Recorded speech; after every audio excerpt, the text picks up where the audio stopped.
pagi untuk jemaat dan simpatisan sekalian yang saya kasihi di dalam nama Tuhan kita Yesus Kristus. Bagaimana kabarnya? Puji Tuhan, semua dalam keadaan baik. Dan puji Tuhan, kita semua dalam keadaan sehat. Dan puji Tuhan, kita telah memuji nama Tuhan. Dan sekarang kita akan belajar firman Tuhan. Mari kita buka firman Tuhan. Kita buka dalam surat Korintus yang pertama, 1 Korintus. Mari kita lihat di pasal yang ketiga, 1 Korintus pasal 3. Perikop ini semua dulu pernah saya khotbahkan, tapi amat baik kalau kita pelajari kembali. Mari kita lihat dari ayat ke-10. 1 Korintus pasal 3, kita akan baca dari ayat ke-10 hingga ayat yang ke-15. Kita akan baca silih berganti, ayat ke-10, ayat ke-11, demikian kita silih berganti hingga ayat yang ke-15. 1 Korintus 3. Sesuai dengan kasih karunia Allah yang dianugerahkan kepadaku, aku sebagai seorang ahli bangunan yang cakap telah meletakkan dasar dan orang lain membangun terus di atasnya. Tetapi tiap-tiap orang harus memperhatikan bagaimana ia harus membangun di atasnya.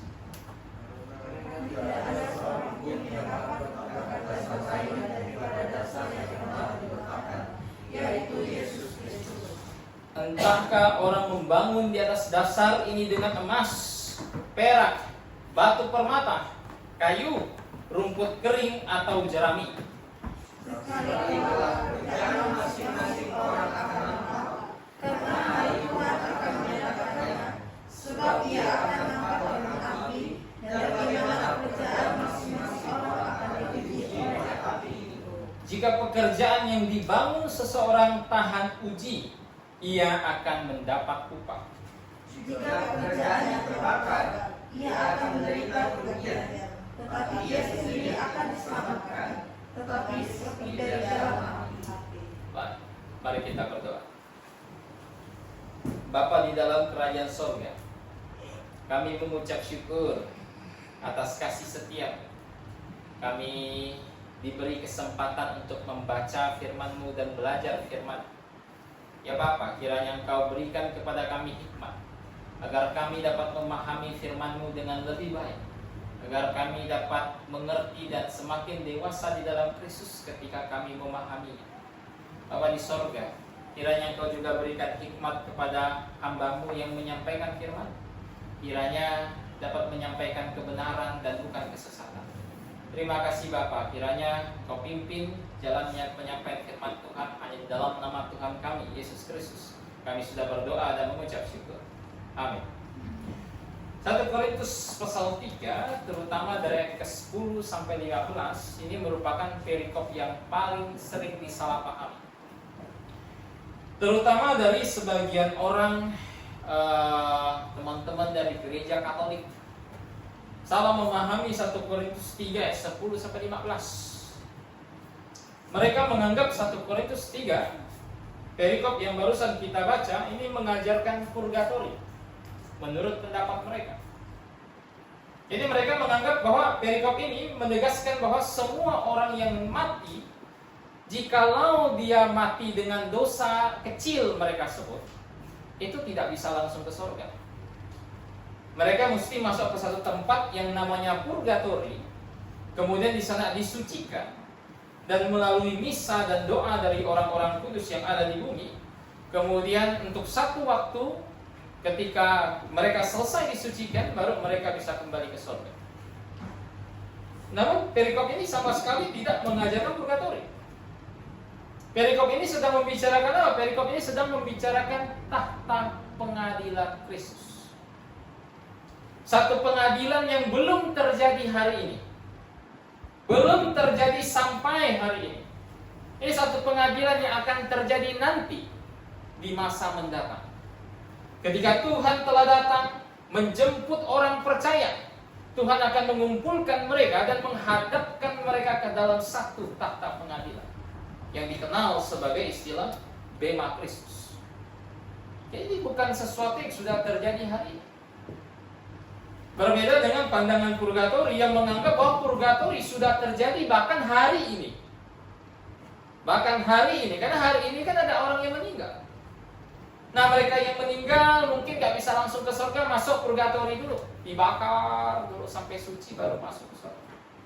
Tapi tidak, perikop ini tidak mengajarkan itu. Kalau kita mau lihat lebih jauh, bahkan sama sekali tidak ada indikasi purgatori di dalam perikop ini.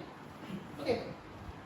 Nah, hari ini kita mau lihat satu hal yang penting yang diajarkan oleh Paulus di depan, yaitu tentang tahta pengadilan Kristus.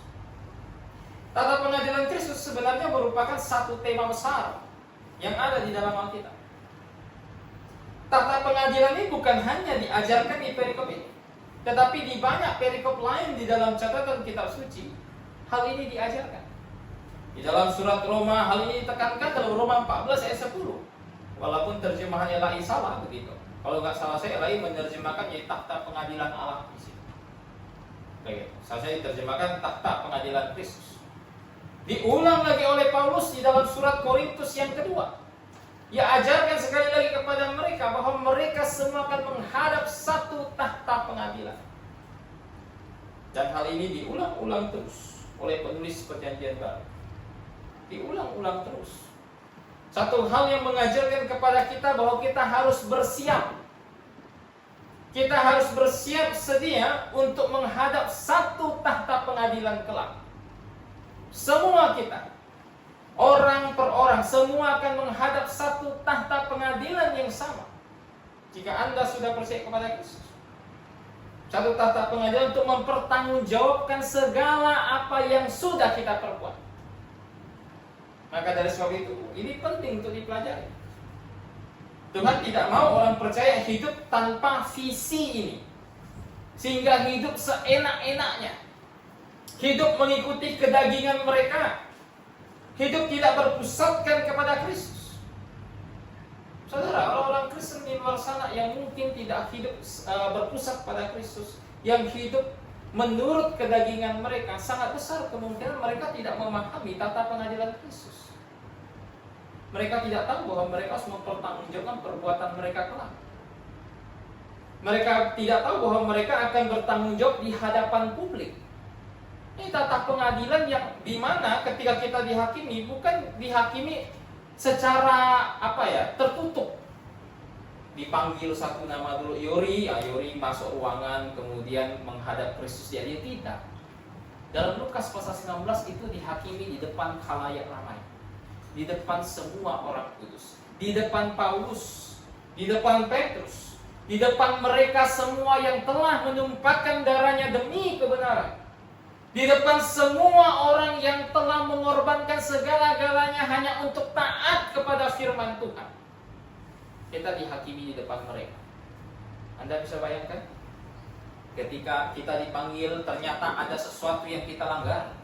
Ternyata hidup kita tidak taat. Bagaimana pendapat orang-orang yang di belakang sana, yang mungkin oleh firman yang sama, mereka mengorbankan kepalanya.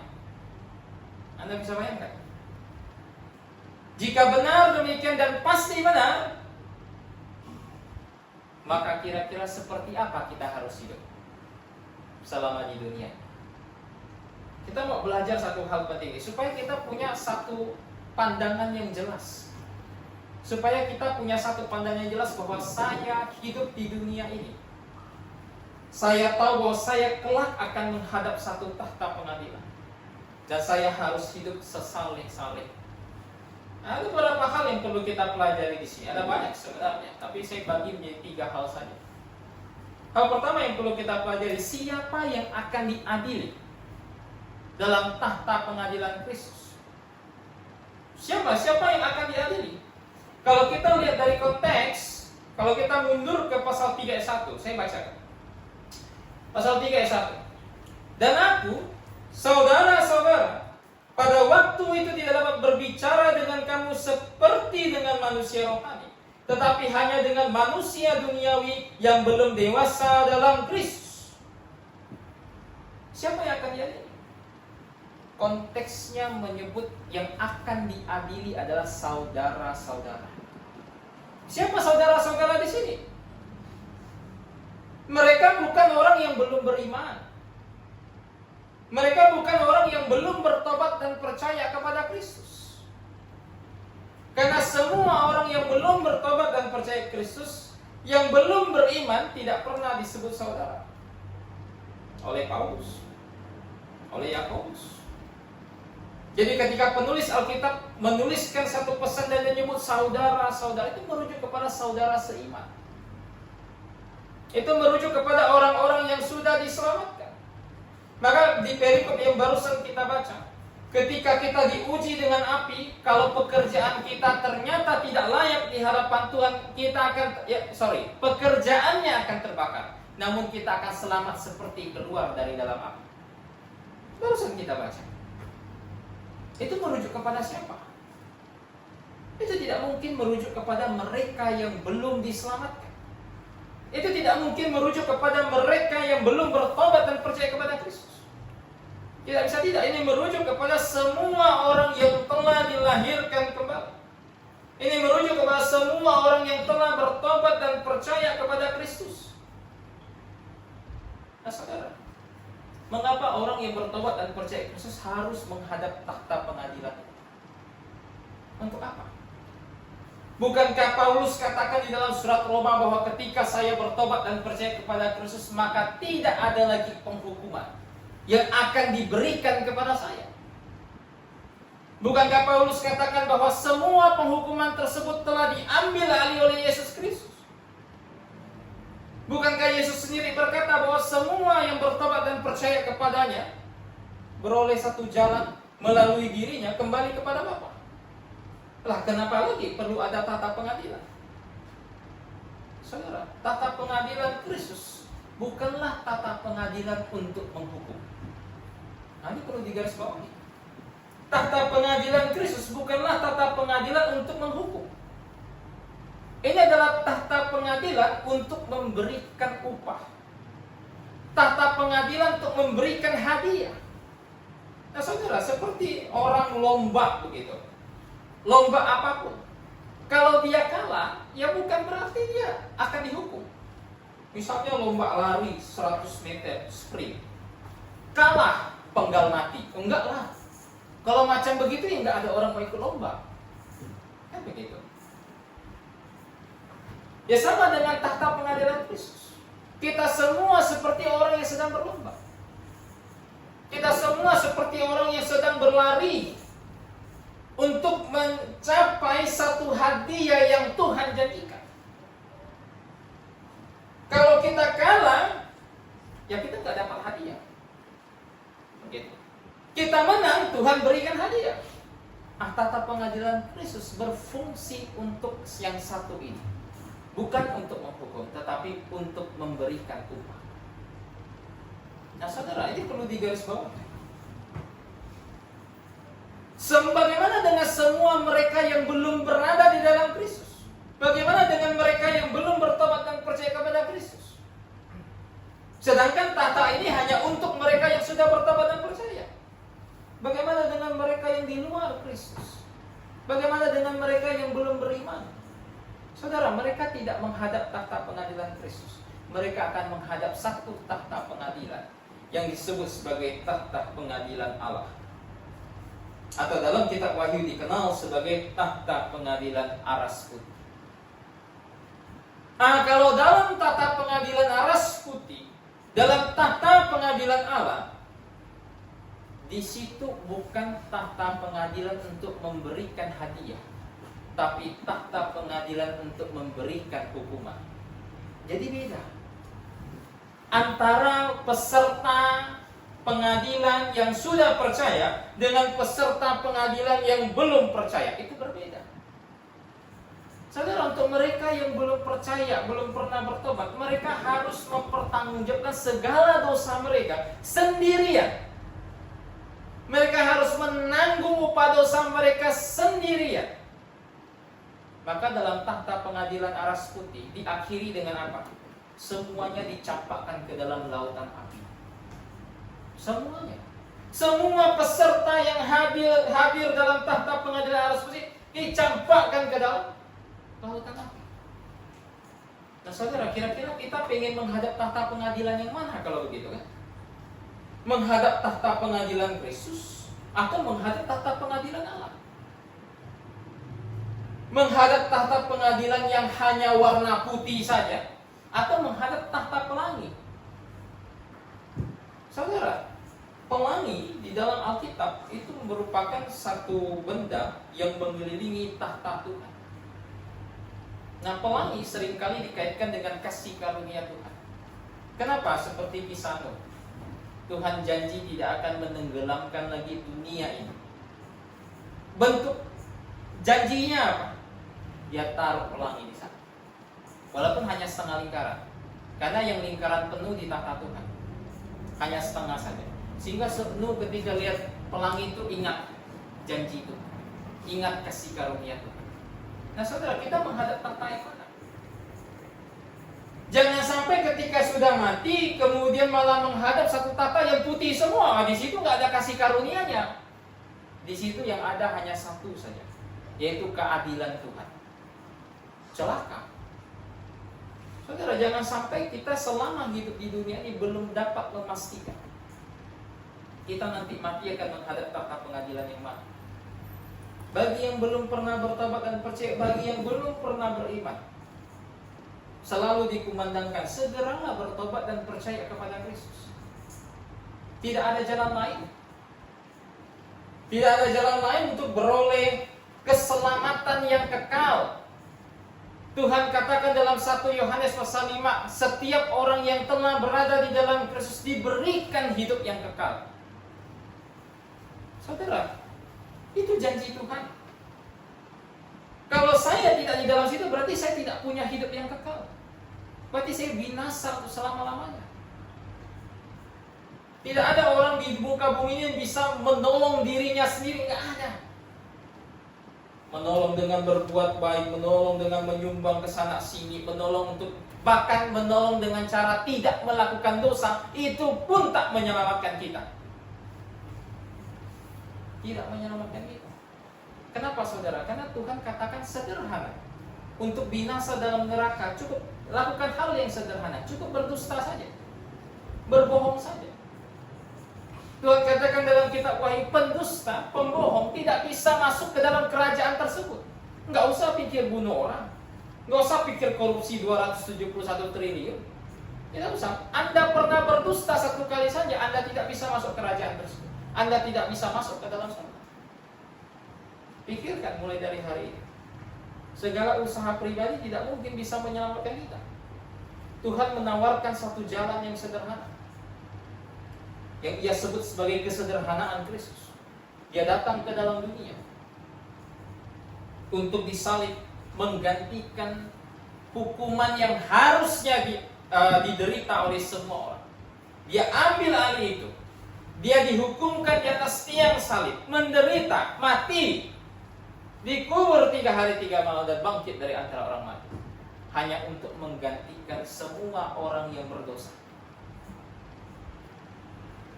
Jikalau kita tidak mau bertobat dan percaya, maka apa yang dikerjakan Kristus tidak akan bermanfaat untuk kita. Tidak akan. Tapi jika kita bertobat dan percaya, maka apa yang dikerjakan tersebut bermanfaat bagi mereka. Kita tidak perlu dihukum lagi, karena Kristus telah menggantikan kita. Nah saudara, jadi tahta pengadilan ini adalah tahta pengadilan untuk mengadili mereka yang sudah bertobat dan percaya, untuk memberikan upah, bukan memberikan hukuman. Nah hal kedua yang harus kita pelajari, apa tujuan dari tahta pengadilan Kristus? Apa tujuannya? Kita lihat di 14-15. Dikatakan begini, jika pekerjaan yang dibangun seseorang tahan uji, ia akan mendapat upah. Jika pekerjaannya terbakar, ia akan menderita kerugian, tetapi ia sendiri akan diselamatkan, tetapi seperti dari api. Nah, apa tujuan tahta pengadilan? Tujuan tahta pengadilan ini adalah untuk mengadili segala pekerjaan kita. Bukan kita, tapi pekerjaan kita. Kenapa bukan kita? Karena pengadilan untuk kita sudah diambil alih oleh Kristus. Jadi bukan kita lagi, melainkan pekerjaan kita. Nah saudara, ketika seseorang bertobat dan percaya kepada Kristus, Tuhan katakan mereka diselamatkan untuk melakukan pekerjaan baik. Tuhan katakan bahwa mereka diselamatkan dan mereka dipanggil untuk menjadi pelayannya. Tuhan katakan bahwa ketika mereka diselamatkan, mereka dipanggil untuk menjadi penjala manusia. Tuhan katakan bahwa ketika mereka bertobat dan percaya, ketika mereka mengikut Kristus, mereka dipanggil juga untuk memikul salib. Ini Tuhan katakan. Namun ketika seseorang sudah tobat dan percaya, yang menjadi hal paling utama adalah tidak semua orang mengikuti Kristus dengan sepenuh hati. Tidak semua orang mengikuti dan mau taat kepada Kristus dengan sepenuh hati. Tidak semua orang. Tuhan gambarkan di sini ada orang membuat sebuah pekerjaannya yang didasarkan katanya dengan bahan emas, perak, batu permata. Ini semua kan barang tahan api punya. Semakin dibakar semakin murni. Tapi ada yang buat dengan kayu, rumput kering dan jerami, ini kan dibakar habis punya. Nah, seperti itu kehidupan kita. Seperti itu pekerjaan kita di hadapan Tuhan. Tidak banyak, bahkan dikatakan semua orang. Tidak ada yang bisa taat sepenuhnya kepada Kristus, tidak ada. Makanya tata pengadilan ini dibutuhkan. Sangat aneh misalnya kalau ada orang yang sudah rela mentaati Kristus, mengerjakan pekerjaannya sampai berlumuran darah misalnya, mengorbankan segala-galanya, meninggalkan kesenangan dunia hanya untuk ikut Kristus, kemudian upahnya sama pula dengan orang Kristen yang sudah diselamatkan namun hidup dengan gaya duniawi. Wah, itu letak keadilan Tuhan di mana? Kan begitu. Ada orang yang mentaati satu aturan Tuhan dengan berjuang keras, meninggalkan segala apapun yang mungkin menggoda dia. Firman yang sama mungkin tidak ditaati oleh orang yang lain. Bagaimana pula upahnya bisa sama? Di mana keadilan Tuhan? Saudara, inilah fungsinya tata pengadilan ini. Untuk mengadili segala apa yang kita perlu. Makanya Tuhan katakan ketika seseorang mati, segala pekerjaannya akan mengikuti dia. Segalanya. Mulai dari hal yang tersembunyi sampai hal yang dilakukan di depan umum. Mulai dari motivasi dia lakukan, semuanya akan mengikuti dia. Tanpa terkecuali. Untuk itulah tata pengadilan ini diperlukan.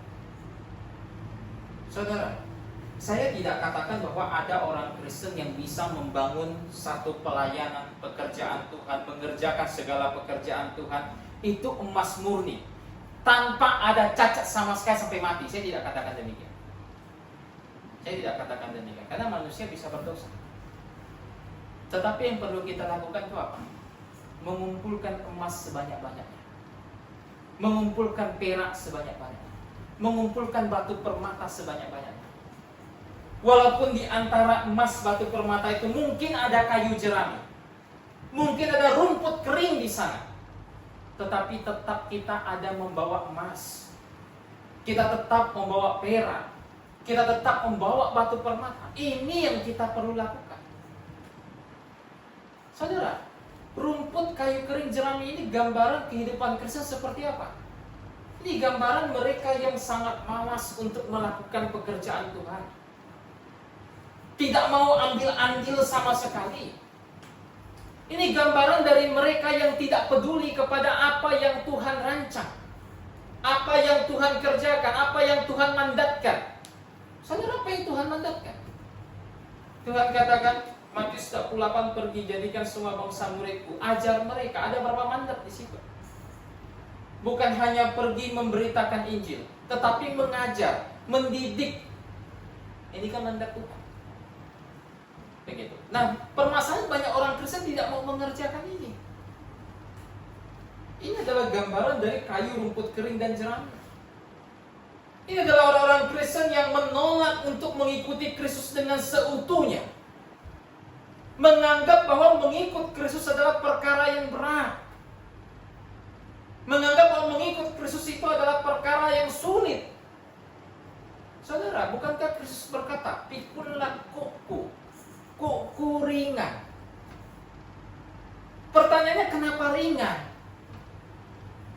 Jawabannya sederhana, karena yang dipasangkan di kuk tersebut bukan hanya Anda, tetapi ada Kristus di sana. Kristus menarik beban yang paling berat, dan kita hanya menarik beban yang paling ringan. Bukankah Tuhan katakan demikian? Kenapa pula sampai sekarang ada orang yang bisa beralasan di hadapan Tuhan bahwa dia tidak mau taat, dia tidak mau mengikuti Kristus dengan alasan ini dan alasan itu? Kenapa pula bisa demikian? Saudara, apakah Tuhan akan memandang alasan-alasan tersebut, kemudian membenarkan alasan-alasan tersebut? Oh, karena kamu ini, karena kamu itu, ya udah nggak apa-apa, nggak taat. Apakah begitu? Jawabannya tidak. Tidak, saudara. Tuhan sudah mengerjakan semua itu. Segala yang sulit Tuhan yang kerjakan. Kita hanya mengambil bagian dari yang paling ringan dalam pelayanan tersebut. Kenapa bisa saya katakan yang paling ringan dari pelayanan tersebut? Karena begini, ketika kita melayani, mengerjakan mandat Tuhan, memberitakan Injil, mendidik, mengajar, saudara, kita pergi kemanapun, kalau Tuhan tidak memberikan pertumbuhan, 1 Korintus pasal 3, maka tidak ada yang bertumbuh. Kita mungkin menabur, kita mungkin menyiram, kita mungkin memupuk, tetapi kalau Tuhan tidak mengerjakan bagiannya, maka bagaimana bisa pekerjaan kita berhasil? Tidak bisa. Tuhan mengambil pekerjaan yang paling sulit yang tidak bisa dikerjakan manusia. Salah satunya apa? Melahirbarukan seseorang. Apakah manusia bisa melahirbarukan seseorang? Apakah manusia, kita di tempat ini bisa melahirbarukan mereka yang tidak percaya Tuhan? Tidak bisa, saudara. Itu pekerjaan Tuhan. Tuhan katakan dalam Yohanes pasal 1, mereka yang dilahirkan kembali itu bukan oleh kehendak manusia, bukan oleh keinginan daging, bukan oleh keinginan laki-laki. Tidak bisa. Kita hanya bisa memberitakan Injil. Tapi kalau Tuhan tidak mengerjakan bagiannya, melahirbarukan hati dia, bagaimana bisa ada orang bisa diselamatkan? Kan begitu.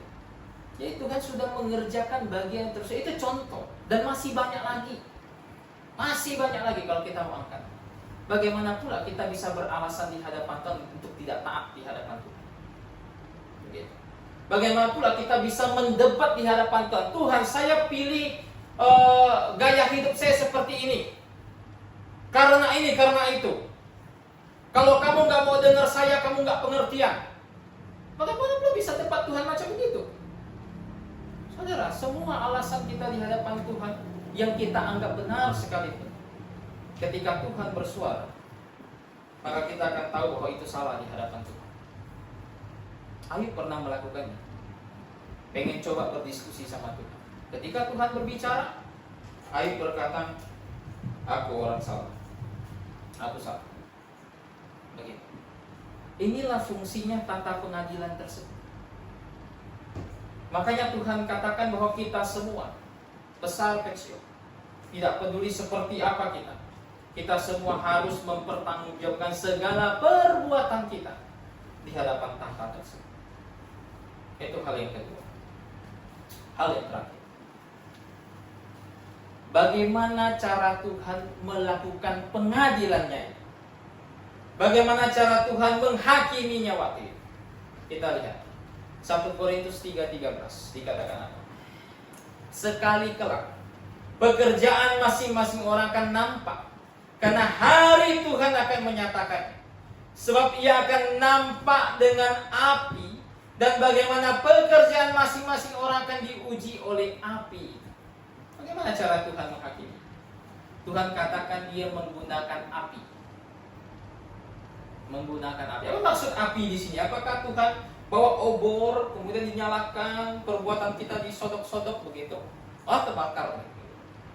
Atau Tuhan menggunakan beberapa bahan di depan kita dan bakar di situ pakai obor dan katakan, lihat yang mana yang terbakar, yang mana murni. Itulah pekerjaan. Oh, begitu? Tidak, saudara. Api di sini menggambarkan paling tidak dua hal. Paling tidak dua hal. Gambaran yang pertama dari api ini, itu menggambarkan kemahatauan dari Kristus. Kok bisa? Kita lihat dalam Wahyu pasal 1. Wahyu pasal 2, bukan pasal 1. Wahyu pasal 2 ayat 18. Wahyu pasal 2 ayat 18. Dan tuliskanlah kepada malaikat jemaat di Tiatira, inilah firman Anak Allah, yang matanya bagai nyala api dan kakinya bagaikan tembaga. Yang bagai nyala api itu apa? Matanya. Mata Tuhan melihat segalanya bagaikan nyala api. Makanya di Wahyu 2 ayat 23 dikatakan apa di situ? Wahyu 2 ayat 23. Dan anak-anaknya akan kumatikan, dan semua jemaat akan mengetahui bahwa akulah yang menguji batin dan hati orang, dan bahwa aku akan membalaskan kepada kamu setiap orang menurut perbuatannya. Nah saudara, kenapa Tuhan bisa melakukan itu? Kenapa Tuhan bisa melihat batin, menguji batin, sehingga tak ada yang salah di hadapannya? Kemudian dia dapat menimbang segala sesuatu dan memberikan upah yang tepat kepada seseorang. Jawabannya cuma satu, karena dia maha tahu. Matanya seperti nyala api. Nah saudara, kita berhadapan dengan hakim yang tahu segala-galanya. Hakim yang bahkan tidak perlu memanggil, yuk siapa mau jadi saksi, yuk ngomong saksinya, bagaimana pendapat kamu tentang hidup dia. Enggak perlu.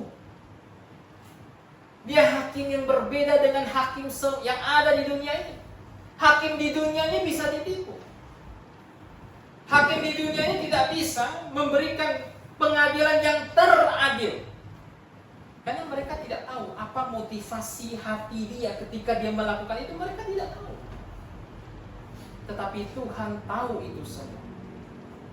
Dia bukan hanya tahu tindakan aktif kita, bahkan apa yang kita pikirkan di hati kita, dia tahu. Sekalipun kita terlibat aktif dalam pelayanan, tetapi kalau hati kita tidak kepada Kristus, hati kita tidak kepada Tuhan, dia pun tahu. Saudara, di luar sana banyak sekali orang Kristen yang bisa saja terlibat aktif pelayanan, bisa saja, tetapi mereka melayani tanpa Kristus. Bisa saja. Makanya musuh terbesar dari kekristenan dalam pelayanan bukan hanya kemalasan, bukan hanya itu, tetapi ketidakinginan untuk terus berada bersama Kristus. Tidak mau untuk terus mengikut Kristus dalam melayani. Bisa saja dia aktif melayani, tapi hatinya tidak ke sana. Orang-orang mungkin melihat dia, oh ini rajin sekali, oh ini hebat sekali, dia mengambil bagian pimpin pujian, bahkan dia khotbah gitu. Tapi ketika di hadapan tahta pengadilan nanti, mungkin ada orang yang terkaget-kaget. Loh, dia kan orang waktu itu yang melayani. Ternyata dia melayaninya seperti itu. Waktu itu mungkin semua orang akan terkaget-kaget. Begitu. Saudara, maka dari sebab itu Tuhan mengadili kita dengan kemahatauan Dia, sehingga tak ada yang bisa berdalih di sana. Tidak ada. Namun api bukan hanya menggambarkan kemahatauan Tuhan. Api juga menggambarkan firman Tuhan. Maka dalam kitab Yeskiel dikatakan firman Tuhan itu bukan hanya seperti palu, tapi seperti api. Begitu. Nah, mengapa pula firman Tuhan juga turut ambil bagian dalam pengadilan tersebut? Kenapa, saudara? Kayaknya tiba-tiba mati. Kenapa, saudara? Karena segala pelayanan kita yang kita lakukan selama di dunia ini, semuanya diukurkan kepada firman Tuhan. Bukan diukurkan kepada gembala, bukan. Bukan diukurkan kepada sesama pelayan, teman sepelayanan, bukan. Tetapi itu semua diukurkan kembali kepada firman Tuhan.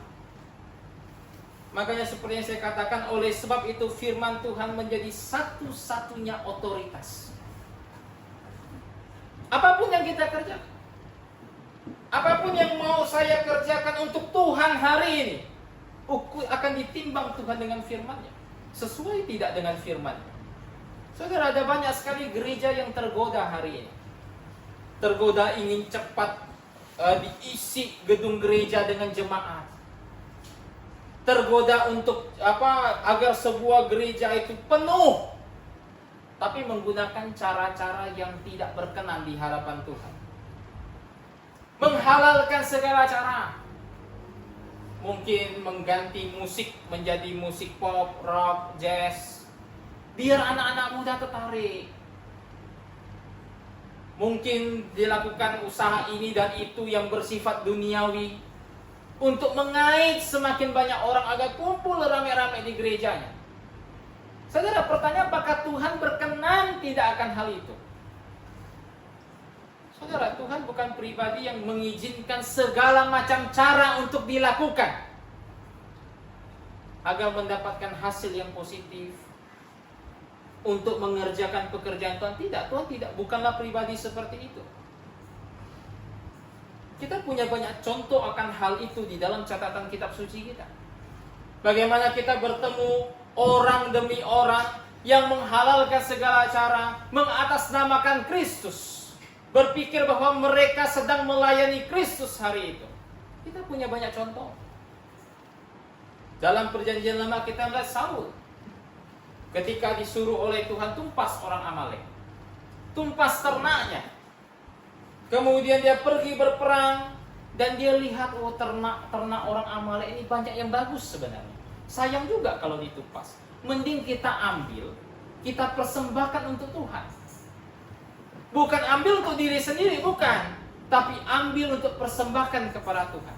Kurang baik apa pikiran Saul ini? Tetapi siapa sangka, pikiran yang mungkin disetujui oleh rakyat waktu itu, ternyata di hadapan Tuhan itu pemikiran yang salah. Pemikiran yang disetujui oleh mayoritas waktu itu, ternyata siapa sangka ditentang oleh kelompok minoritas.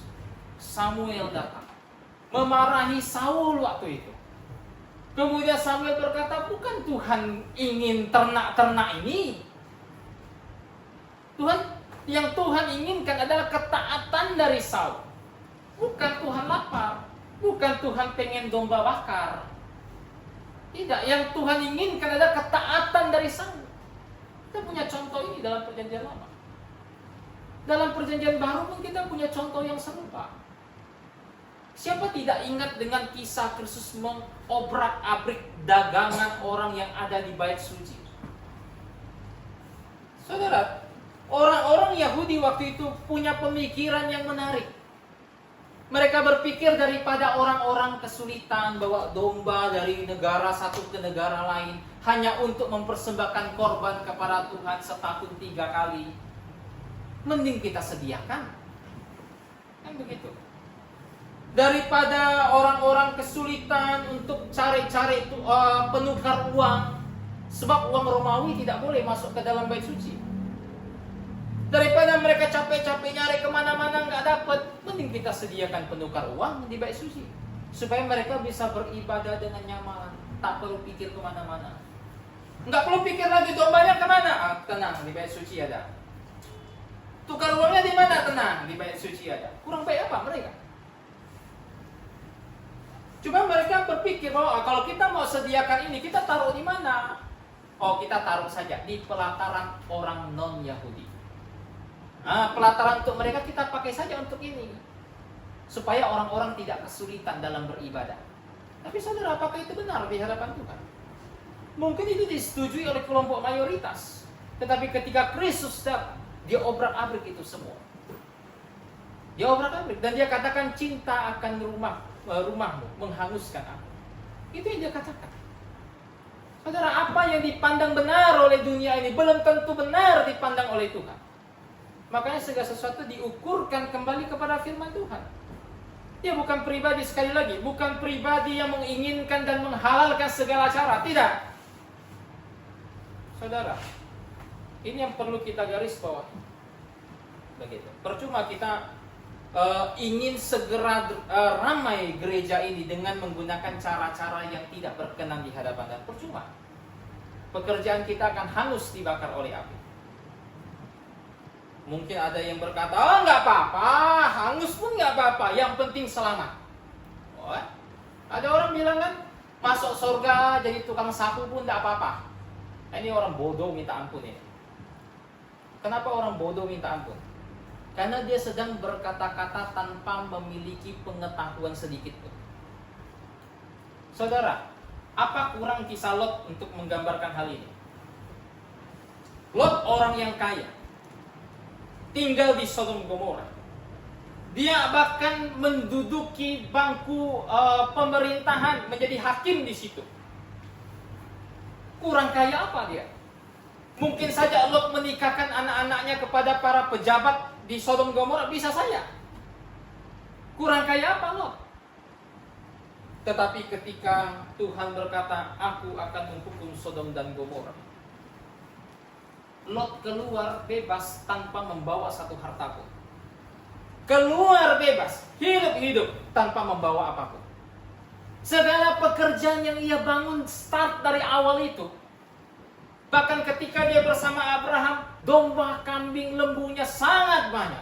Bahkan Lot berkata, nggak muat ini, tempat ini untuk kita berdua, nggak muat ini.